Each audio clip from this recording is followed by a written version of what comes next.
We shall move to questions without notice. Are there any questions? I'll give the call to the honourable member for Lindsay.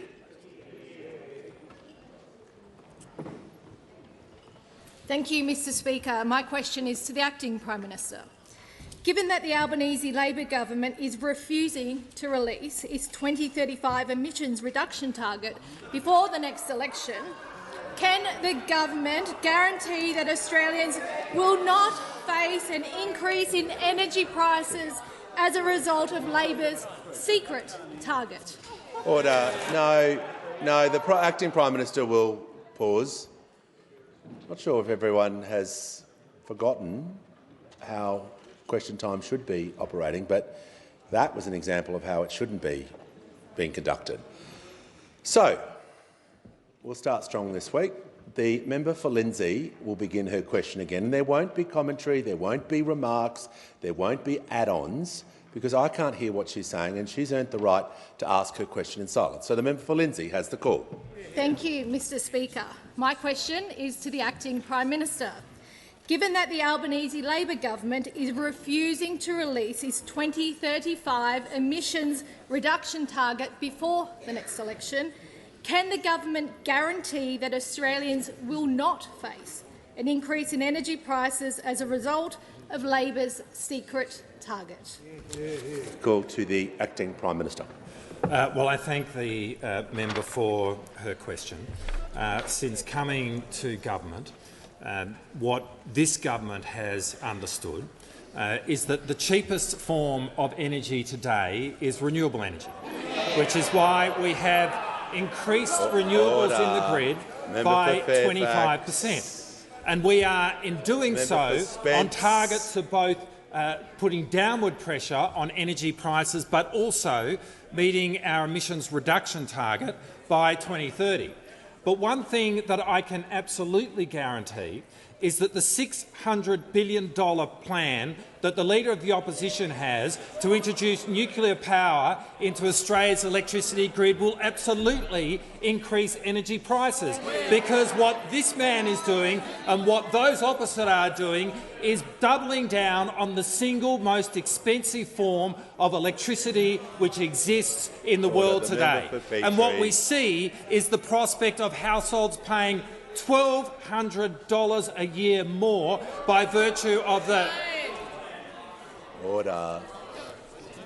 Members on my left will cease objecting. I'd like to hear from the Manager of Opposition Business. Well, Mr Speaker, on relevance, a very tight question. Can the government guarantee that Australians will not face an increase in energy prices as a result of Labor's secret target? If the Acting Prime Minister cannot give that guarantee, he should sit down. What he's saying now is not relevant. The Acting Prime Minister is able to compare and contrast to some degree, but for the remainder 1 minute 50 he won't simply be able to talk about the opposition's policy because he wasn't asked about alternative approaches. He can do some compare and contrast, but I'm going to draw him back to the question. Speaker, I thank the Speaker. What we face is the prospect of what policies are on offer and what policies we reject. And one of the critical policies which is being put forward by those opposite is in respect of nuclear power.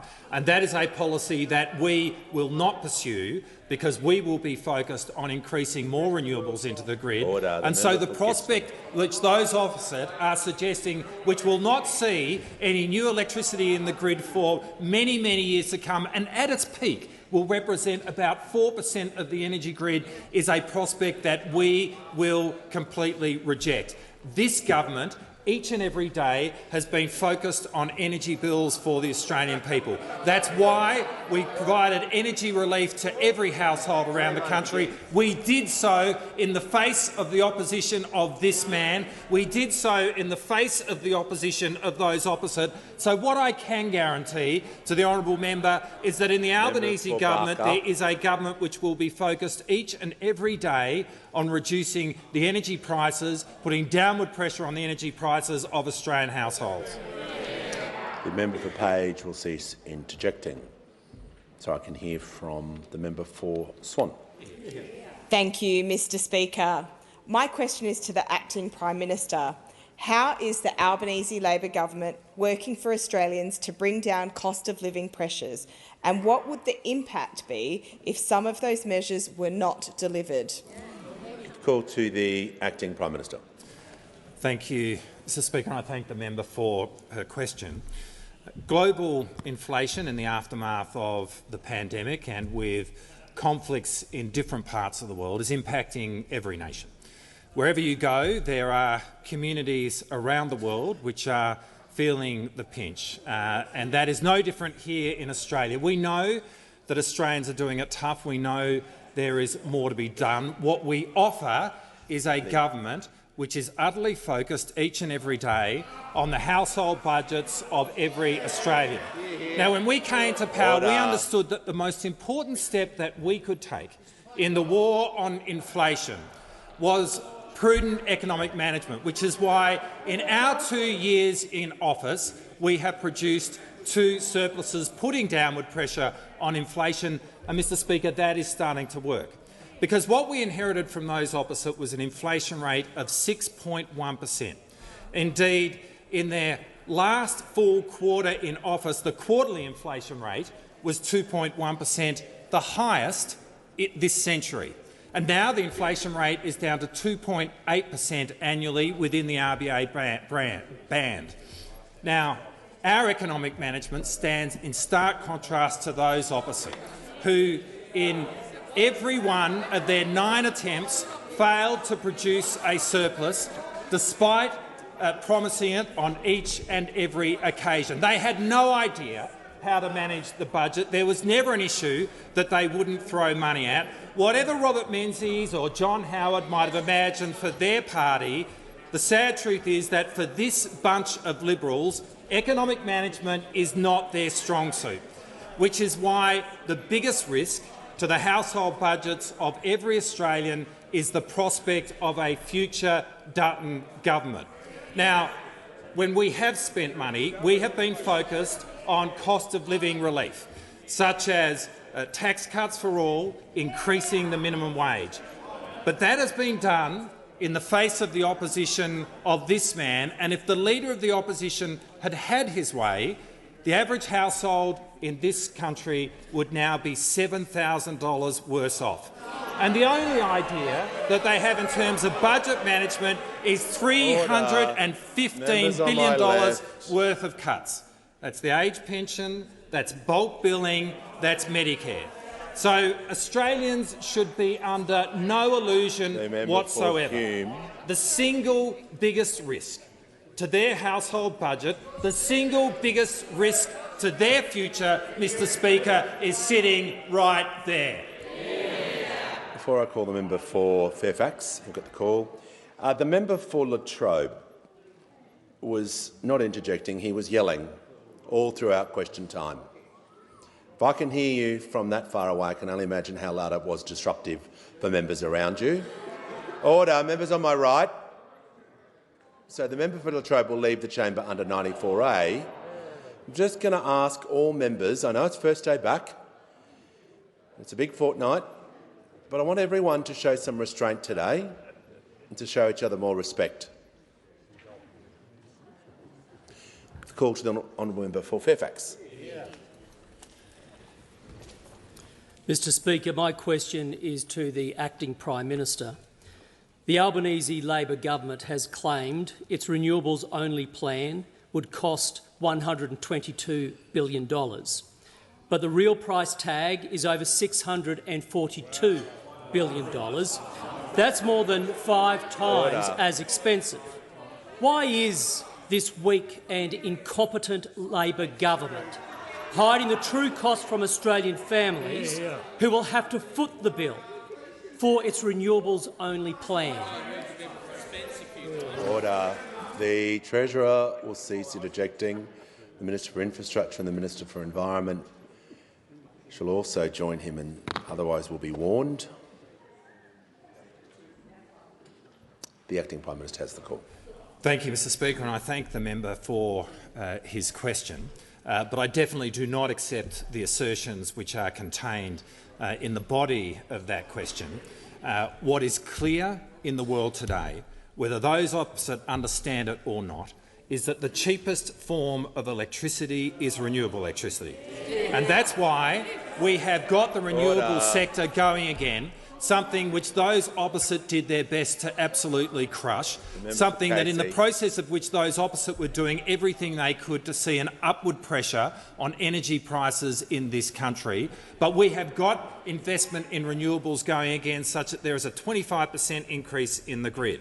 Now, we are doing that in terms of putting downward pressure on energy prices. What those opposite have to offer is a $600 billion nuclear plan which will cost Australian households an additional $1,200 a year, because it is understood around the world to be the single most expensive form of energy in the world today. And there is no prospect of that energy coming onto the grid for years and years to come, and when it does, it will represent about 4% of the electricity grid. So that is what is being offered by those opposite. I mean, there is a head stuck in the sand by literally every single one of those on the other side. They refuse to acknowledge modernity in terms of walking down the path of renewable energy. They are busily trying to discover bronze, and in the process— The acting Prime Minister will pause.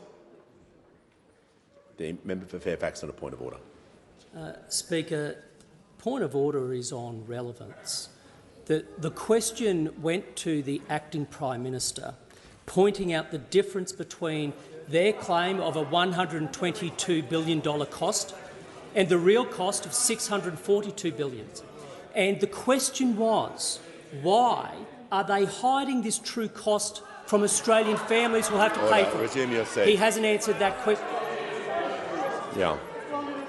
The acting Prime Minister, I listened carefully at the beginning, said that he rejected the assertions in the question, so he obviously doesn't agree with the proposition, and he's outlining why he's disagreeing with it. He needs to stay on the topic. He can't, as I've warned him already, he can't veer into alternative policies for the entire answer. But if he's disagreeing with what you're suggesting, he's going to outline to the House why that is the case. The acting Prime Minister has the call.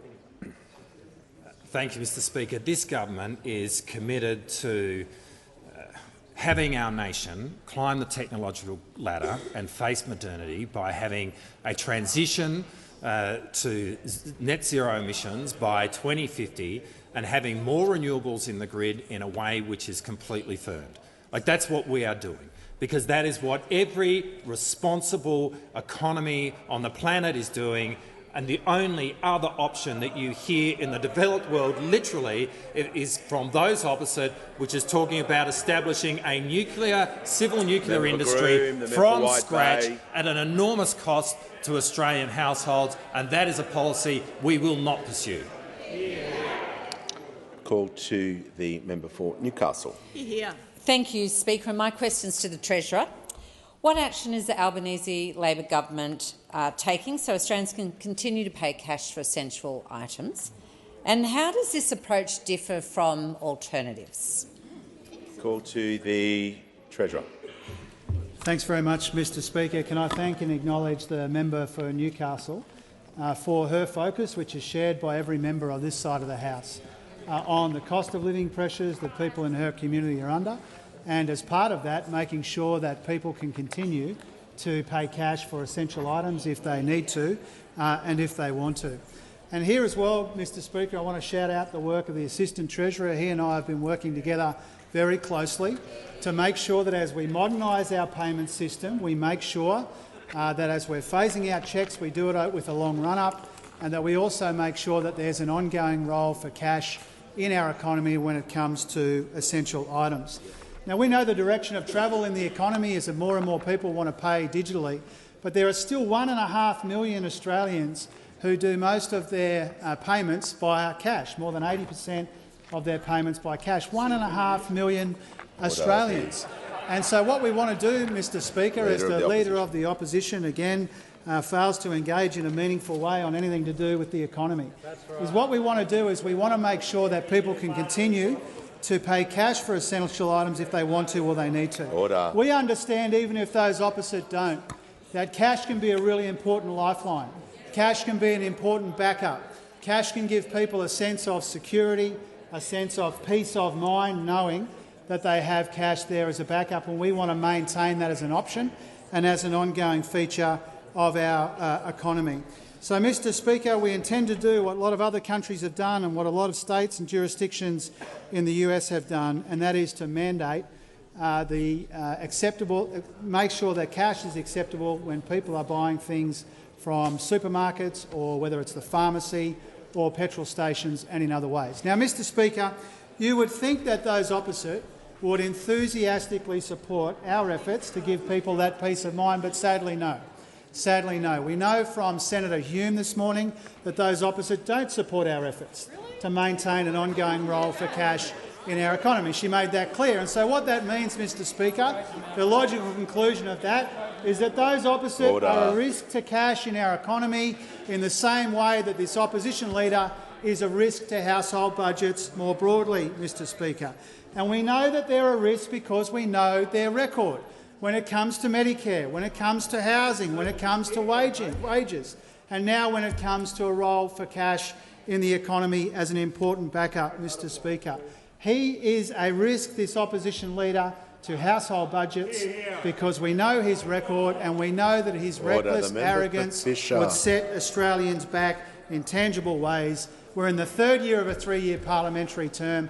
They know that they're against everything that this government proposes, Mr Speaker, but they still haven't come up with anything credible, coherent or costed by way of economic policy. Before I call the member for Indi, I just have a number of announcements to make to the House. I'm pleased to inform the House that present in the Special Visitors Gallery today is a delegation of female leaders from Wiser Pacifica Communities, whose organisation aims to empower the next generation of Pacifica people. I'm also pleased to inform the House that present in the Southern Gallery today are members of the Australian Defence Force personnel participating in the parliamentary exchange element of the ADF-PP. And also we have a number of state representatives with us today, including Ms Emma Voolan, the member for Pakenham in the Victorian Legislative Assembly, and members from the New South Wales Parliament, Mr Dougal Saunders, the Honourable Sarah Mitchell MLC and Mr Brendan Moylan. I'm also pleased to inform the House that present in the gallery today is Her Excellency Ms Anne Greta Riche, the Ambassador of Norway, and with us today is representatives from the exercise and active health sector who, in collaboration with the parliamentary gym, will be launching AusActive's Fit for Office competition tomorrow as guests of the member for Bisha, and also the former member of Victorian Parliament, Don Kilgore, and his wife Cheryl are with us today. Welcome to you all. The call to the honourable member for Indi. Thank you very much, Speaker. My question is to the member for Kooyong, under Standing Order 99. I refer to private members' business, Order of the Day number 4, Lobbying, Improving Government Honesty and Trust Bill 2024, standing in the member's name. Can the member tell the House why debate on this bill should be resumed urgently and what process is needed for the House to fully consider this bill and ensure that it is passed? Under the standing orders, the question is permissible under Standing Order 99.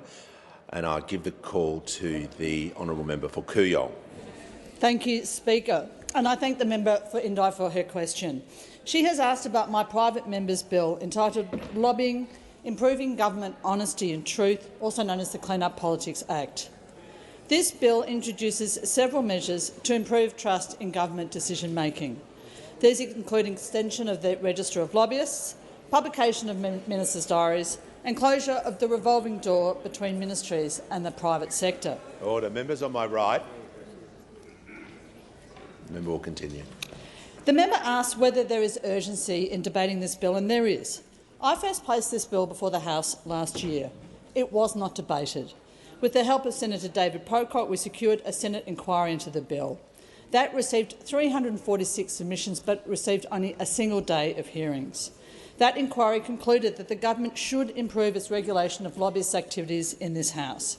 The government has not done so, and it has not indicated any plan to do so. In this 47th Parliament, the member for Indi and many of my crossbench colleagues have placed integrity measures before this House. Bills to stop pork barrelling, bills for truth in political advertising, bills for meaningful and equitable reform of electoral donations. We've seen what goes on with that. Bills to stop jobs for mates, bills to protect whistleblowers, Not one of those bills has been debated by this government. Like me, the member was elected in 2022 because her community said that it wanted greater transparency, integrity and honesty in government. The member must confirm her remarks to timing and procedure. You are weighing into commentary now, so I'm just going to return you back to the question, and under the standing orders there is limited scope for you to answer the question, so it must refer to timing and procedure. Okay. Thank you, Speaker. Standing Order 99 permits members to ask when bills might be debated.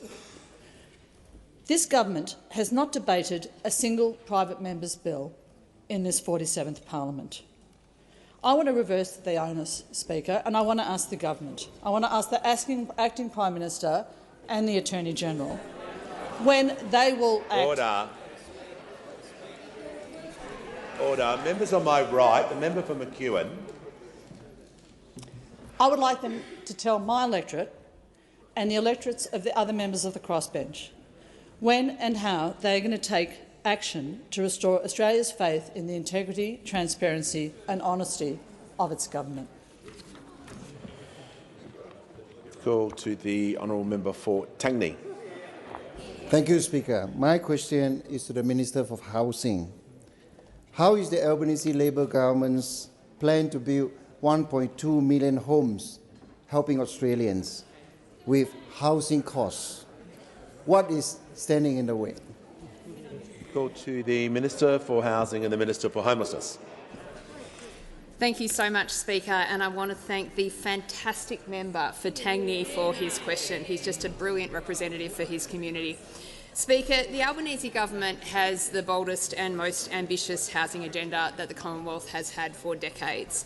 A landmark $32 billion to help Australians manage this huge problem in our lives. We're helping Australians build, build, build. We're helping get a better deal for renters, and we're helping more Australians realise the dream of home ownership. Now, Speaker, as the member suggested, building more homes is at the very centre of our agenda because more homes means more affordable housing for Australians. And all of us in this chamber know that there are a lot of people in our communities doing it tough. All of us in this chamber have met families who are moving their kids from rental to rental, some of them having to disrupt the school year while they do it. We've got working families with mortgages who are really feeling the pressure, and a whole generation of young people out there who are increasingly saying to us that they feel that home ownership is out of reach for them permanently. It's not good for them and it's not good for the country.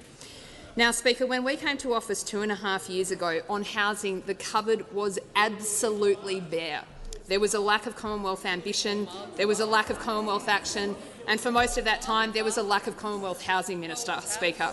So the Albanese government stepped strongly into that void and, through our Prime Minister, negotiated an ambitious target of building 1.2 million homes over 5 years. Now, Speaker, we're working with the states and territories to make it easier to build homes. We're funding infrastructure to unlock greenfield sites. We're training more tradies to build those homes, with more than 35,000 construction-related courses being taken up through fee-free TAFE. We've expanded home ownership opportunities, with more than 130,000 Australians helped into home ownership since we've been in office. And we're supporting the construction of more social and affordable homes. Speaker, you might have missed this one, but when we announced the first round of the Housing Australia Future Fund announcement, just in round one alone, we will build more social and affordable homes than the Coalition did in their entire decade in office, Speaker. Now, this is a problem 30 years in the making, Speaker. It's not going to get solved overnight. But what you have here in Canberra is a government with fierce resolve. We are throwing everything we can at this problem, and we're making real progress in the face of very significant opposition, which no doubt you can hear coming from them right now, Speaker. There's going to be a real choice at the next election when it comes to housing. An opposition whose nasty negativity and reckless arrogance has probably affected housing policy as much as any issue facing the country. We're in the middle of a massive transformation program here, helping Australians build, rent and buy. All that is going to be at risk if the member opposite becomes the leader of our country. Thanks, Speaker. Call to the Honourable the Deputy Leader of the Opposition. My question is to the Acting Prime Minister. Can the Acting Prime Minister confirm that state Labor governments have entered into contracts to extend the lives of coal-fired power stations into the 2040s?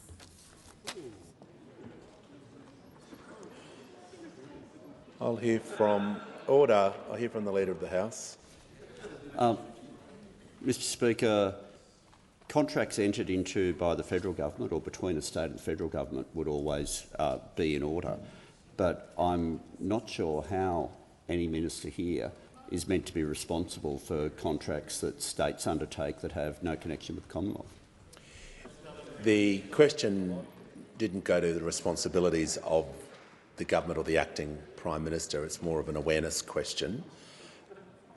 Well, I haven't finished, so just cool your jets for a sec. What I'd like to give the Deputy Opposition Leader a fair go is to maybe just rephrase it so it is the responsibility of the acting Prime Minister, because if we open this box up, you'd have quite a long bow then that you could ask any leader regarding what a state government had done or hadn't done. And obviously, I want to make sure that all questions are within order and everyone gets a fair go. So perhaps if we could rephrase the question just to make sure that it is within the responsibility of the acting Prime Minister, so it can get through. Give the call to the Deputy Leader of the Opposition. My question is to the Acting Prime Minister. Given the government's responsibility for the national energy market, which includes coordination with state Labor governments, can the Acting Prime Minister confirm that state Labor governments have entered into contracts to extend the lives of coal-fired power stations into the 2040s? Order. Order. That question is within order.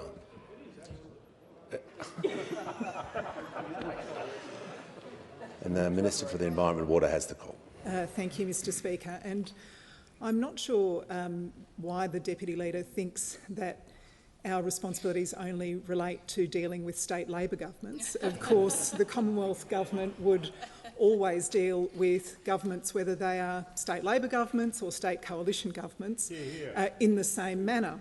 But on the question of delays, keeping coal and gas power generation going longer, the biggest reason to keep coal and gas power generation going longer is the expensive 20-year delay proposed by those opposite, which is the fantasy nuclear energy policy they have.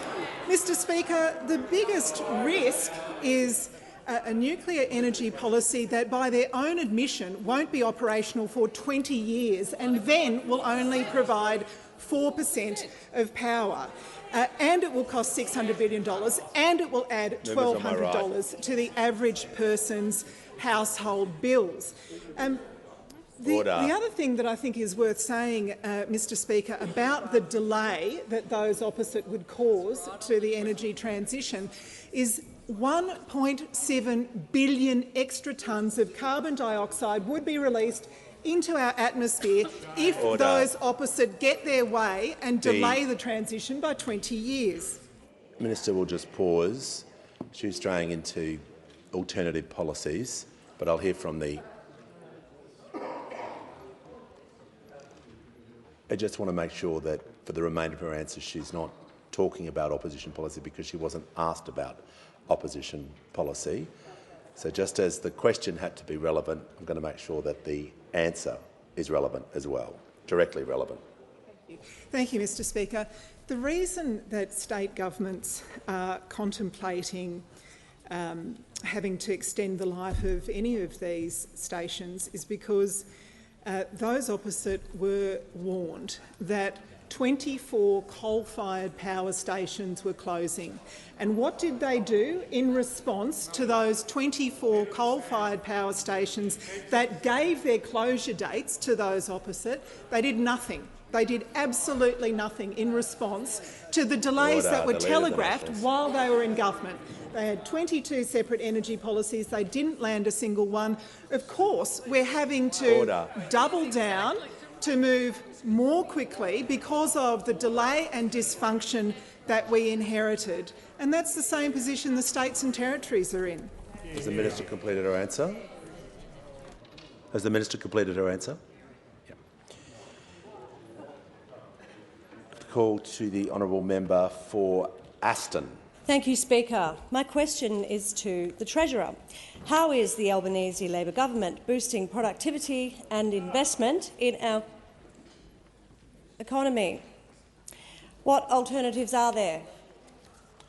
Call to the Treasurer. Thanks, Mr Speaker. The member for Aston knows that Australians are under pressure, and that's why every member of this government is focused primarily on the cost of living and getting inflation down. And that's why progress has been so important. Inflation was 6.1, as the Deputy Prime Minister said, now more than half, back in the band for the first time since 2021. Underlying inflation is moderating. The Reserve Bank's lowered their forecast for inflation. When we came to office, real wages were falling substantially, now growing 4 quarters in a row.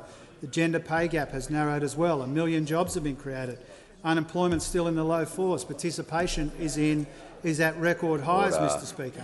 And our economy has continued to grow while most of the OECD has had 1 or more negative quarters of growth. Every taxpayer is getting a tax cut. We're rolling out cost of living relief, and we've delivered 2 budget surpluses for the first time in almost 2 decades and saved $150 billion in Liberal debt. Now, we've done all this, Mr Speaker, without the support of those opposite, but also without losing sight of the bigger structural issues in our economy at the same time. We do have that primary focus on the cost of living, but we're also focused on making our economy more productive. We had seen the weakest decade for productivity growth under those opposite in more than half a century, and we want to turn that around. Not with their approach, which is to make people work longer for less, but with our approach to boosting competition in our economy, building a more skilled workforce, harnessing data and digital technology, delivering care more efficiently and maximising the benefits of the net zero energy transformation. Now, this government already has a big and ambitious agenda when it comes to productivity, but we also made 3 new announcements in the last week alone.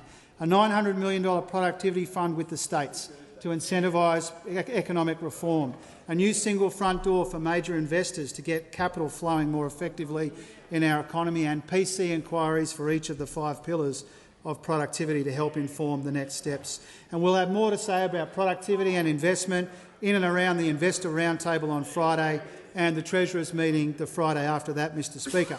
Now, Australians know our priorities are cost of living and inflation, budget repair and investing in the future. But they also know that they will go backwards if this opposition leader unleashes his risky and reckless arrogance on the Australian economy.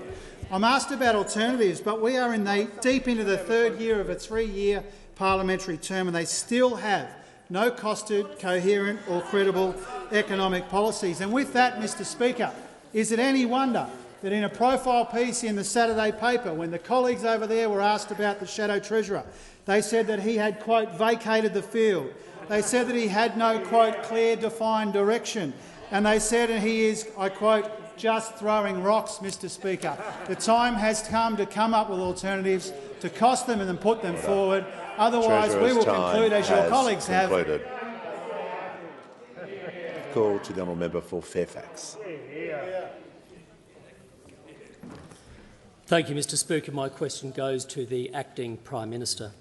Frontier Economics has revealed that the Albanese Labor government's renewables-only plan ignores key costs, including billions of dollars in so-called sunk costs for projects yet to commence and for which the Australian taxpayers still have to pay. Is this the case? Order. The member for Fairfax will pause. I want to hear from the member for Warringah on a point of order. Thank you, Mr Speaker. A point of order under Standing Order 100D, where a question must not contain statements of facts unless they can be authenticated. And pursuant to the practice book, it is when a member refers to facts, they must vouch for the accuracy of the facts, not just the reporting of them, but the actual content of the facts being included in the question. So I ask whether or not the member for Fairfax vouches for the facts and figures included in his question. The leader, I'll hear from the order. I want to hear from the member for Warringah. I'd ask the Leader of the Opposition to withdraw. Well, I could see there was an exchange going on, but when someone turns their back on me, I can't hear what they're saying. So, was order. I will decide who withdraws. Will not take direction from members on my right or left. Did the Leader of the Opposition say anything unparliamentary? Order. Order. Had the member concluded his question?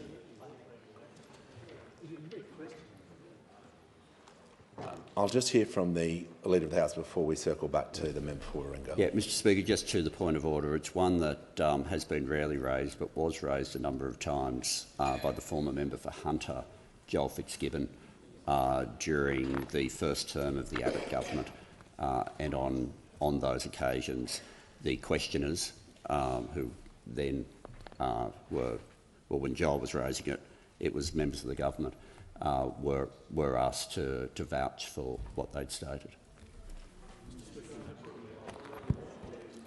Yep. I hear from the Leader of the Opposition. At the invitation of the Leader of the House, I'm happy for you to arbitrate and declare whether this was an unparliamentary or offensive remark. What I said was... No, Leader of the Opposition... I'm very happy to oblige. We're talking about something else. Very happy to oblige. The Leader of the House... Sorry, just to assist, I wasn't referring to anything that you'd said at all. No. If this is the moment of this term when you can say you were happy, we'll take it. But I was referring to the point of order that was raised by the member from that point.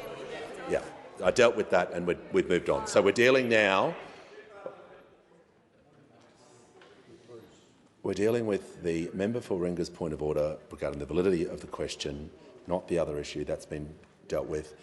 The member needs to be aware of the standing orders to make sure any member who is raising a question does contain fact. If I was to sit here and to ask for every question to contain proof of everything that was said, it would be a very long question time. We'd be here for hours. The member for Warringah on a point of order.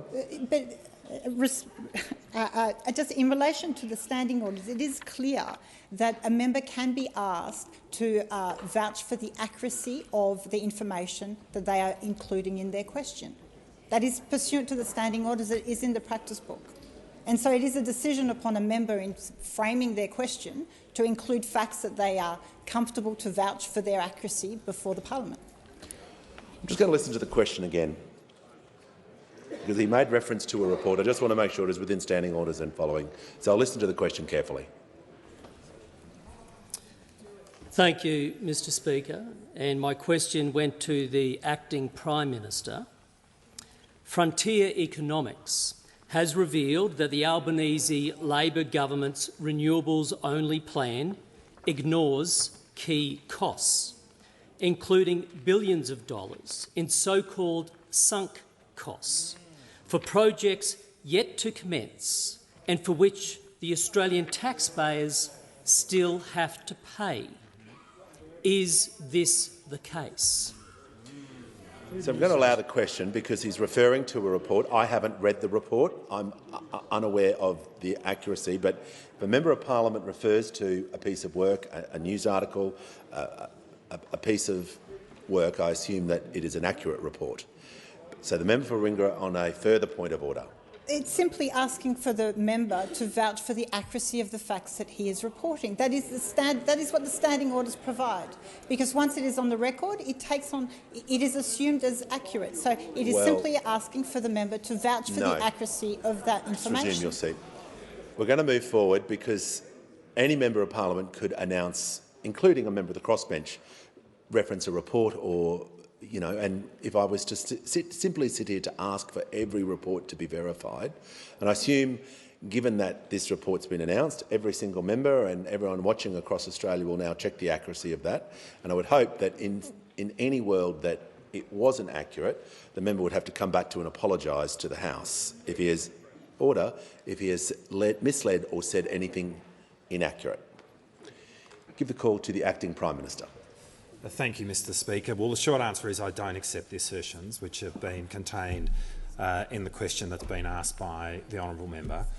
What we see around the world is that the cheapest form of electricity today is firmed Order. renewable electricity. On my left. And if you go to any developed economy on the planet, they are investing in firmed renewable energy. That is how the world is walking down the pathway of decarbonising. That is how modern nations are engaging in the economic transformation which puts them at the frontier of technology. And that is what this government is going to navigate as well, and is doing so through increasing renewables in our grid, through increasing investment in the renewable sector. Now, the series of questions, Mr Speaker, that we have had from those opposite makes it plain for every Australian to see that this is a party which is opposed to renewable energy.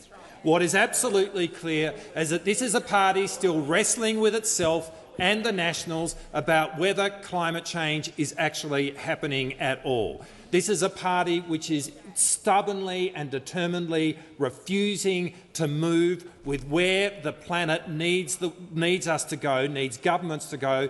It is an opposition which is refusing to acknowledge the conversation which is happening in Baku this week, as it has happened each and every year, about transitioning our globe and facing one of the great challenges in our lifetime. Now, we are going to do that because we understand the importance of Australia's contribution to reducing global emissions. But more than that, what we understand is that a fair and efficient transition in terms of decarbonising our economy is what is in the nation's economic interest. And that is what we are pursuing, and we are doing that by pursuing the cheapest form of energy out there, which is firmed renewable energy. Now, those opposite, and the member in particular, are out there championing, along with the Leader of the Opposition, an idea of pursuing nuclear energy, which we won't see for 20 years, which is the single most expensive form of energy on the planet, which will see an increase in household electricity bills of $1,200, and when it's all said and done, might contribute 4% to our electricity grid. Well, those opposite can be completely stuck in the past when it comes to these policies, as they were for an entire lost decade, as we saw 22 different energy policies which took this country nowhere. On this side of the House, we have intent, we have a direction, and we are transitioning this country to a cleaner, better, more prosperous future. Call to the member for Werriwa. Thanks, Mr Speaker. My question is to the Minister for Education. What is the Albanese Labor government doing to give more people from the outer suburbs the opportunity to go to university? How does this differ from other approaches? Call to the Minister for Education. Thanks, Mr Speaker, and can I thank my friend, the wonderful member for Werriwa, for her question. Mr Speaker, today the Senate is debating legislation that will wipe $3 billion of HECS debt for more than 3 million Australians. This is the bill that fixes that spike in HECS indexation that happened last year. It wipes that out and it makes sure that this never happens again. And it is the first step in making HECS fairer. Manager of Opposition Business. The next step is what we announced a couple of weeks ago. If we win the next election, we will cut all student debts by a further 20%, for 3 million Australians nationwide. And both of these things help with the cost of degrees. If we win the next election, we will also reduce the amount of money that you have to repay in your HECS debt every year. So, for example, for someone on $70,000 a year, this means that you'll pay about $1,300 less a year than you currently have to. It means more money in your pocket, not the government's. It means more help with cost of living. But, Mr Speaker, we also have to do something about the cost of a lot of kids missing out on the chance to go to university at all. Now, today, almost 1 in 2 young people in their 20s and 30s has a uni degree, but not everywhere, not in regional Australia and not in the outer suburbs of our big cities. I know, as a kid growing up in Western Sydney, that for a lot of my mates, university just seemed too far away. It seemed like somewhere else for someone else. And part of fixing that is bringing university closer to them, closer to where people live. And that's what university study hubs do. We've already got more than 40 in regional Australia, and where they are, they work. More people sign up for a degree, more people finish a degree. And now, for the first time, we're going to put them in our outer suburbs. On the weekend, I announced the locations of the first 10. Broadmeadows and Epping in the northern suburbs of Melbourne, Melton in outer western suburbs of Melbourne, Macquarie Fields in southwest Sydney, Kurri Kurri just out of Newcastle, Elizabeth north of Adelaide, Sorell just outside Hobart, and Armidale, Ellenbrook and Mandurah in the outer suburbs of Perth, and Strathpine just a couple of 100 metres up the road from the opposition leader's office in the outer suburbs of Brisbane. This is all about building a better and a fairer education system. It's all about helping more kids from the outer suburbs and the regions to get a crack at university, and there's more to come. Call to the Leader of the Nationals. Thank you, Mr Speaker. My question is to the Minister for Agriculture. Given the cyclical nature of the cash flows of farming, can the Minister explain, under the Albanese Labor government's changes to superannuation concessions, will a farmer who has their farm held in a self-managed superannuation fund have to pay tax on unrealised capital gains on that farm? And will that tax be payable when they have had a failed season with no income? Order. Order. We'll hear from the Leader of the House. Mr Speaker, just drawing attention to the policy carriage of that with a different minister. Order. Order. No, we're just everyone.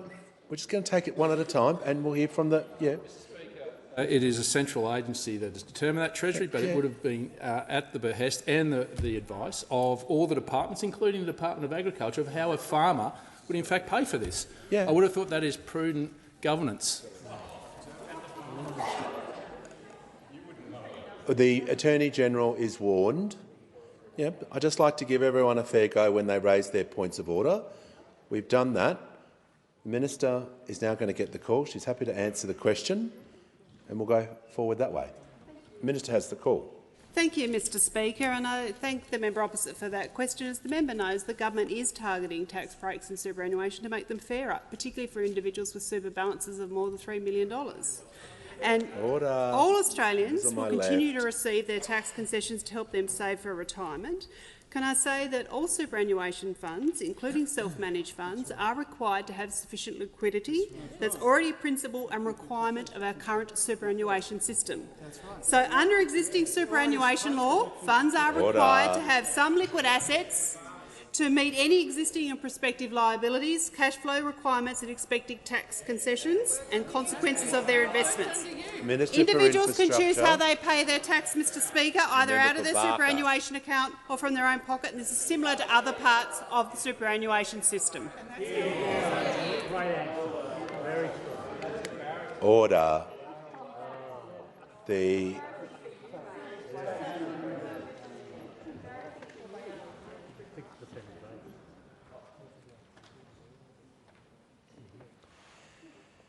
House has come to order. We'll hear from the member for Wills.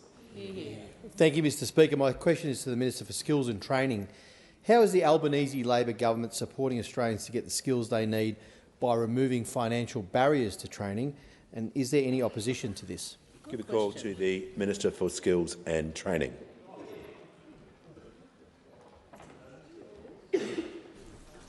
Thanks, Speaker, and I thank my friend, the member for Wills. Unfortunately, the Minister for Education dealt with alliteration earlier for his question. Labor is providing cost-of-living support for more Australians to access high-quality, affordable training to help them get good, secure, well-paying jobs. Our Free TAFE initiative is delivering the training Australians want and the skills that we need for them to get ahead. Last week I was in Western Australia, and on average students there are saving over $2,700 for a Cert 1 qualification or better with fee-free TAFE this year. And I was at Bentley TAFE with the member for Swan, There I met Kayla, a single mum, one of the thousands of Australians benefiting from free TAFE. For Kayla, not having to find the money to cover course fees means she's got the opportunity to upskill. She's been working in kitchens most of her life, but now with her kids in school, she wants to get a qualification towards a career she can do for the next 20 years. This is a really big deal, Speaker. Kayla told us what she was telling her kids. I'm going to school to get a better job so we can have a better life. Now, I was asked whether there is any opposition to this. Shockingly, there has been opposition. The Liberals continue to call fee-free TAFE wasteful spending. Now, under them, Speaker, Australians like Kayla working hard to create a better life for themselves and their families would be worse off. Last time they were in government, we saw the damage that their disregard for the vet system had done. They left Australia with the worst skills shortage in 50 years. They ripped $3 billion from TAFE and training after a decade of reckless neglect. And we know that the Leader of the Opposition is a big risk because we know his record. He's opposed every single one of our cost of living measures. And what's more, he's refused to back additional fee-free TAFE and vet places for construction. Likewise, expanding access to new energy apprenticeships, expanding capacity for training facilities and the trainer workforce, support for women's careers in vets, and increased financial supports to priority apprentices and their employers. Speaker, we can't risk the Liberals limiting access to vocational education and cutting off pathways like free TAFE. Under them, Australians would be excluded from opportunities to upskill and make the contributions that we need, meaning the experience of older workers would be lost because they wouldn't have the chance to train for new careers. Housing and energy projects would be forced to look, wouldn't get the skilled workers they need, and business would be forced to look overseas for workers instead of employing Australians at home. Now, the Leader of the Opposition's reckless arrogance has real costs for Australians. His agenda is wrong for Australia, and he's wrong for Australia too. Yeah.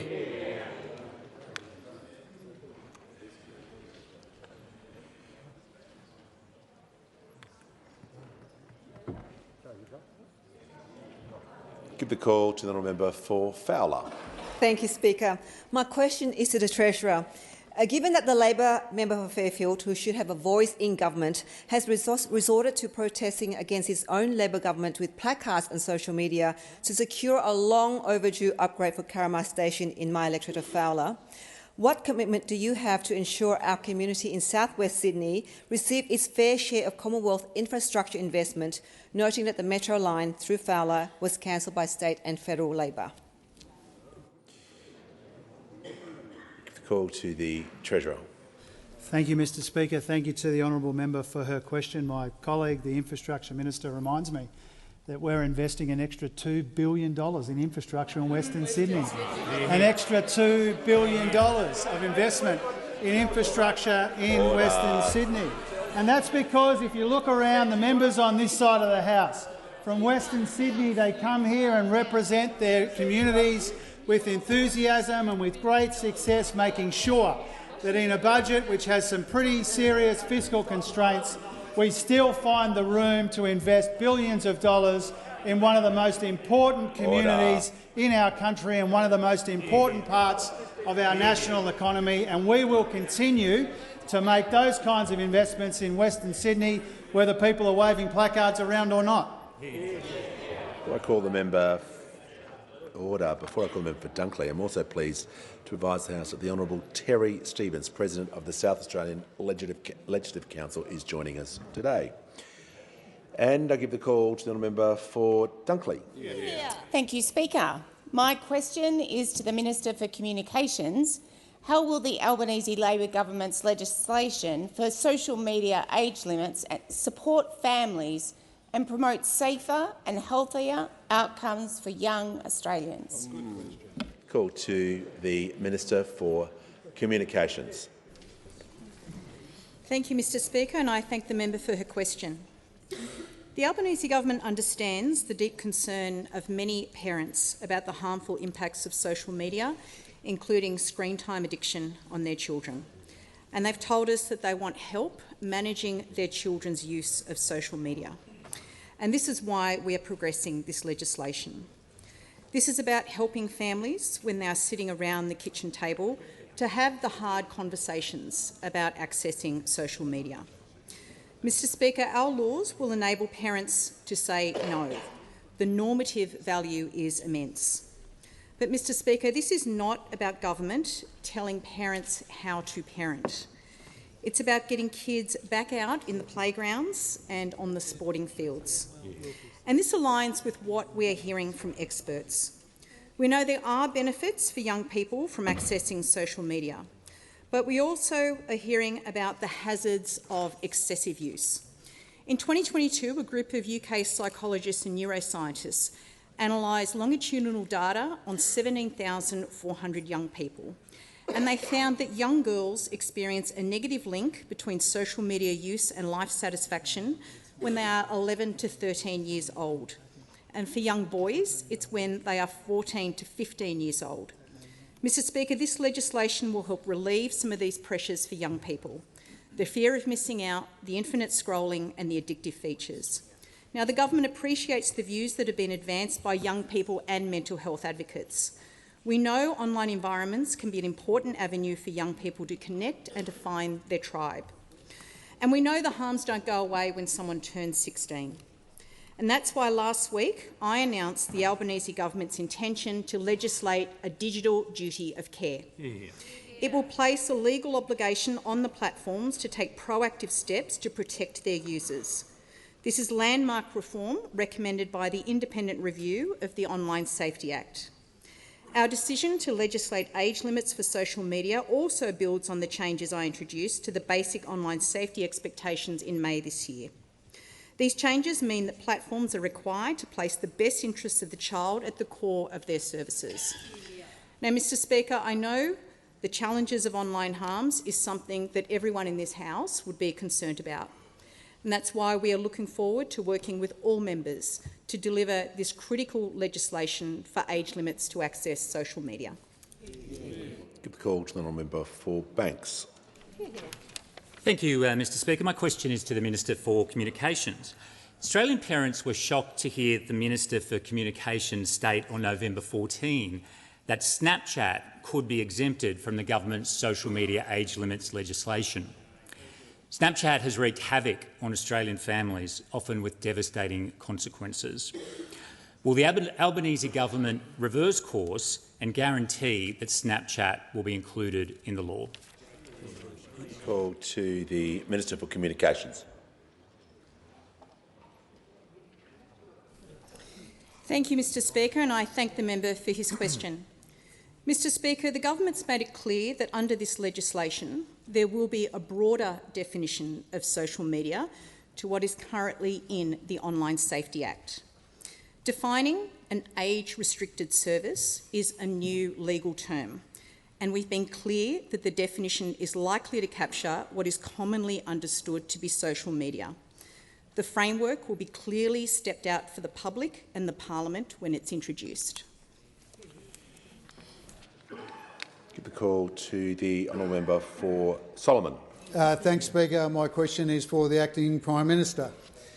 How is the Albanese Labor government working with our partners to deepen cooperation and expand military exercises to contribute to the security of our Indo-Pacific region? The call to the Acting Prime Minister. Well, I thank the member for his question and acknowledge his distinguished service.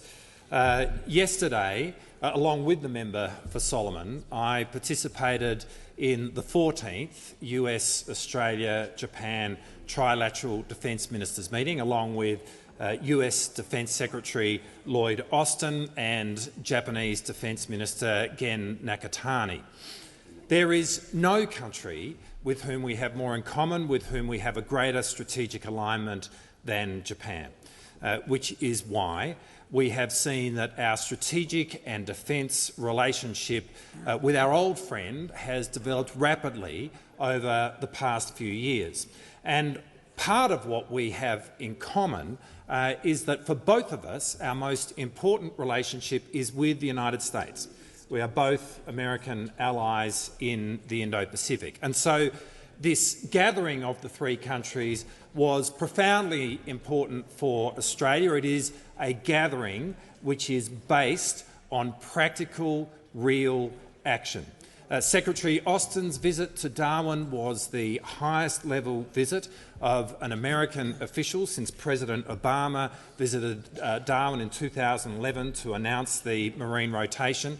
In 2018, Prime Minister Abe visited Darwin, but we understand that the visit of Minister Nakatani is actually the first visit of a Japanese Defence Minister to Darwin, which carries with it a poignancy. This was a historic gathering, and it was a gathering that was carried with weight. And the outcomes of this were as significant as any of the previous trilaterals. Yesterday, we announced that Japan will now make regular deployments of its amphibious rapid deployment brigade to Australia, with a particular focus of not only working with the Australian Army but also with the US Marines as part of their rotation. Japan will also participate in Talisman Sabre 25. Now, this obviously builds the familiarity, the interoperability between our respective defence forces, but it sends such a powerful message about how our three countries are making a contribution to the collective security of the region in which we live, and we are asserting the rules-based order within the Indo-Pacific. We also agreed that our three countries will commit to consulting with each other on regional security issues and contingencies, and that means that our three countries will coordinate and cooperate on contingencies from conflict through to responding to natural disasters. Our three countries are the deepest of friends, and yesterday was an affirmation of our enduring commitment to each other. Call to the Leader of the Australian Greens. My question is to the Acting Prime Minister. At the Global Climate Summit, the UK announced a 2035 emissions reduction target of 81%, along with a ban on all new licences to mine coal. Despite promising Australia's target by February next year, the Prime Minister is now ducking and weaving on a pre-election climate target while approving 28 new coal and gas projects and lifting emissions higher than under Scott Morrison. Why won't you announce a new climate target that builds on the UK's ambition instead of opening new coal and gas projects? Call to the Minister for the Environment, the Minister for Water. Thank you, and I thank the member for his question. It contains, of course, an inaccuracy right at the centre of it, and that's the number of coal and gas projects he's pointed to. We have approved 10 times more renewable energy projects than coal projects. 10 times more renewable energy projects than coal projects. But on to the specific question about the 2035 target, can I reassure the member that the Climate Change Act that he voted for included within it a limitation that says that the Climate Change Authority must provide advice before a 2035 target can be included. Now, that was an amendment to the bill that was proposed by this side. It was an amendment that was proposed by the member for Warringah, and it was voted for by the Australian Greens political party. So that legislation that we passed enshrined both our national targets under the Paris Agreement and a process for determining the 2035 target.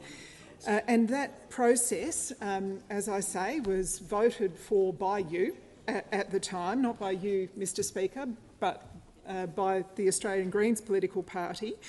And it was also welcomed by the member for Ryan, who said at the time, "We welcome the requirement that the Climate Change Authority once again advise on emissions targets." So, Mr Speaker, the explanation for the member's question is that we're awaiting advice from the Climate Change Authority that's considering the important issue of setting a 2035 target, which will be both ambitious and achievable.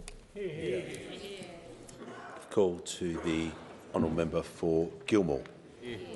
My question is to the Minister for Financial Services. What is the Albanese Labor government's plan to protect Australians from criminal scammers? Are there any alternative approaches? Call to the Assistant Treasurer and the Minister for Financial Services. Thanks, Speaker, and can I thank my friend the member for Gilmore for the question. And I know that from Bomaderry to Batemans Bay, from Kiama to Ulladulla, she's working hard to keep her constituents' money and their information safe. Speaker, we've introduced legislation into this House, and it is no exaggeration to say when passed it will make Australia the hardest target anywhere in the world for criminal scammers to make $1. We will literally have the toughest scam prevention framework anywhere in the world. It will ensure that there is a significant uplift in prevention required right across the economy. It'll be the toughest and hardest legislation anywhere in the world because it'll apply to banks, to social media companies and to telecommunications companies. It'll require them to prevent, detect, disrupt and respond to scams. It'll provide victims with a pathway to compensation. I'm asked what are the obstacles to this legislation passing and us keeping Australians' money and information safe. Well, frankly, Speaker, it's the indifference of the opposition, their indifference to this as a problem. And we know that under the Leader of the Opposition's watch, scam losses doubled every year since 2016. They doubled because the Leader of the Opposition was weak and soft on criminal scammers. He was weak and soft on criminal scammers. Australians were a sitting duck, and frankly, this is the approach that they are persisting with in opposition. I'm asked why I make that statement because this morning, when the Leader of the National Party was presented with a very simple question, will you support Labor's legislation, he responded that they did not yet have a position on this. Well, Speaker, you're either on the side of the criminals or you're on the side of Australians, and you're on the side of the Albanese Labor government who is keeping Australians safe from these criminals. Under Labor, the Leader of the Nationals. Scam losses have reduced. They reduced by 13%. The only country in the world that can make that claim. The only country in the world that can make that claim. Well, the clock is ticking. We could pass this legislation in this fortnight. $7 million a day. $7 million a day. That is how much Australians are losing. You can say in this parliament this week, I'll stand on the side of Australian consumers and I'll pass these laws, or you can continue to be weak on the criminal scammers. You can't be strong in the telly and weak in parliament. Pass these laws, back Australians. Just remind members and ministers to direct their comments through the chair. Call to the honourable member for Hume. My question is to the Acting Prime Minister. Recently, the RBA has said underlying inflation has eased further across advanced economies, more so than Australia. Interest rates have fallen in the United States, Britain, New Zealand, Europe and Canada, but not in Australia. Isn't the reckless spending of this weak and incompetent Albanese Labor government fuelling homegrown inflation? Order. Give the call to the Treasurer. Members on my right. Treasurer has the call. It's my only chance to get one from him, Mr Speaker, to jump up at 5 minutes to midnight on question time. Mr Speaker, if the Shadow Treasurer, wants to make international comparisons, let's make international comparisons. If Australia was to measure core inflation the same way that the US and the UK does, ours would be lower. And if he wants to talk about movements in inflation around the world, he should be honest enough to say that inflation just went up in the US and it went up in Europe as well. And if he wants to make international comparisons about inflation, he should fess up and say that our services inflation is lower than the UK and the US as well. And while he's at it, Mr Speaker, he could fess up and say that our inflation here peaked lower and later than the countries with which he compares us. And while he's at it, he could point out for the House, he could concede for the House that interest rates are higher in the US, in the UK, in New Zealand. They're still higher than they are in Australia, and they went up by more. And while he's at it, Mr Speaker, he could probably fess up to the House while he's on a roll that unemployment is higher in a number of the countries with which he compares us. And so the point that I would make again, for the very slow learner who's under heavy attack from his colleagues in the Saturday paper on the weekend for having no direction and no coherence and no idea, and this is what they mean by it. When his colleagues are bagging him in the paper, this is what they mean by it. Because Australians know that when this government came to office, inflation was more than double what it is now. When this government came to office, real wages were falling. Now they've been growing for 4 consecutive quarters. They know that when this government came to office, there were deficits as far as the eye can see, and we turned 2 big Liberal deficits into 2 big Labor surpluses, something they were unable to do in almost a decade in office, Mr Speaker. Now, we are under no illusions about the pressures that people are under, but we also say that any objective observer looking at the Australian economy would acknowledge the progress that Australians have made together since the hole that they were left in under those opposite when we came to office, Mr Speaker. So I say to the Shadow Treasurer, try and get a question at the business end of the pack, if you can, and try and ask me a question, Mr Speaker, because every time he jumps up here and asks these dishonest international comparisons, he leaves out the key facts, and that is precisely why his colleagues behind him are speaking to the Saturday paper about a Shadow Treasurer that only throws rocks, that doesn't have any direction, that doesn't have any coherence, and doesn't have any costed economic policies 3 years into the term.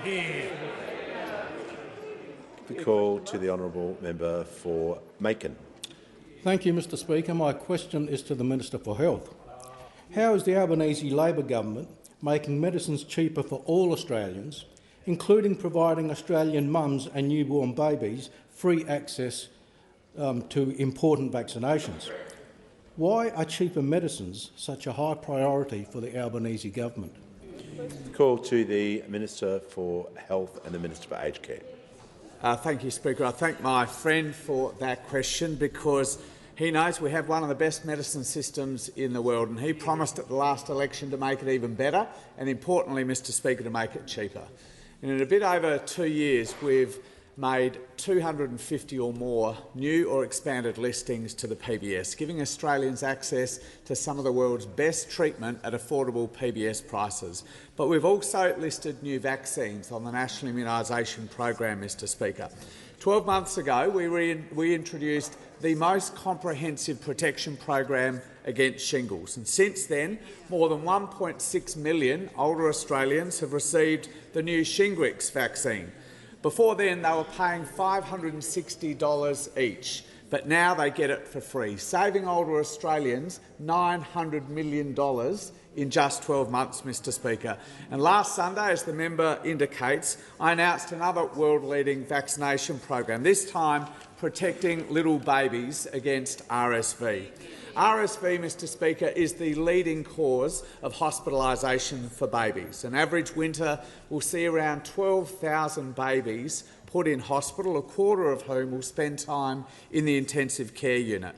But now pregnant mothers will have access to a new highly effective vaccine to take in their 3rd trimester, which will give them protection, but importantly give their newborn babies protection for several months in their new life. And usually that would cost the family $300, Mr Speaker, but now it will be completely free. And all states will also now provide a backup protection for families who haven't taken the vaccine before birth by giving them a treatment when the baby is born in the first few days. Now, Catherine Hughes, this terrific founder and director of the Immunisation Foundation of Australia, who joined me at the announcement of this program at the Women's and Children's Hospital in Adelaide, Mr Speaker, said this. She said, "This is a monumental milestone for preventative health and makes Australia a world leader in RSV protection, Mr Speaker. This new program is going to cut the annual hospitalisation of babies through RSV of 12,000 now by more than 10,000. 10,000 families who will be relieved of the trauma, the stress, the anxiety of their precious newborn babies, usually only a few months old, who are hospitalised in their first few months, all while helping relieve the enormous pressure that we know our hard-working public hospitals have through respiratory illness during winter. Our government is absolutely committed, Mr Speaker, to listing new medicines, to listing new vaccines, and we're committed to making them cheaper, because we know that's not only good for their hip pocket, it's importantly really good for their health as well. Give the call to the Acting Prime Minister. Thank you, Mr Speaker. I ask that further questions be placed on the notice paper.